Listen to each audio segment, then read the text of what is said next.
சேவல் அதாவது காக் என்னாச்சு அப்படின்னு பார்த்தீங்கன்னா, மேயும் போது வந்து எங்கேயோ இந்த லாஸ்ட் கிளால, அதாவது இந்த சிறு விரலில் வந்து கம்பி மாட்டியிருக்குது. அவங்களுடைய ஓனருக்கு தெரியல, அப்படியே விட்டுட்டாங்க. ஸோ அது நாளடைவில் என்னாச்சுன்னா, அந்த கிளாக்கு போகக்கூடிய, அதாவது இந்த விரலுக்கு போகக்கூடிய பிளட்டு வந்து ஸ்டாப் ஆனதுனால அந்த விரலே ஃபுல்லாக அதாவது அழுகி போச்சு. ஸோ ஒரு இடத்துல மட்டும் கொஞ்சோண்டு பிளட்டு போயிட்டு இருந்திருக்கு. அந்த இடத்துல வந்து எக்ஸஸாக க்ரோன் ஆயிடுச்சு. அது ஒரு கேன்சரஸ் க்ரோத் மாதிரி வளர்ந்துருச்சு. ஸோ நம்மளோட அட்வைஸ்க்காக கொண்டு வந்தாங்க, கன்சல்ட் பண்ணலாம் அப்படின்ட்டு.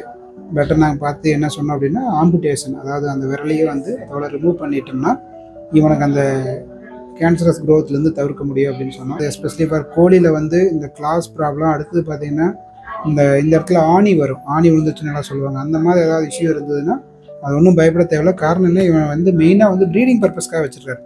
இவங்க வந்து இதனோட லைன் ப்ரீடினுடைய முக்கியத்துவத்துக்காக வந்து இவனை வந்து ரெடி பண்ணுறதுல குறியாக இருந்தார். ஸோ இம்மீடியட்டாக வந்து அனஸ்தீசியா கொடுத்துட்டு இந்த கிளார் வந்து கம்ப்ளீட்டாக ரிமூவ் பண்ணியாச்சு. பட் இருந்தாலும் வந்து ஒரு பெரிய சர்ஜரி கிடையாது, மைனர் சர்ஜரியாக இருந்தாலும் அந்த பெயின்லெஸ்ஸாக பண்ணுங்கிறது தான் எங்களுடைய மோட்டோ. தேங்க்யூ.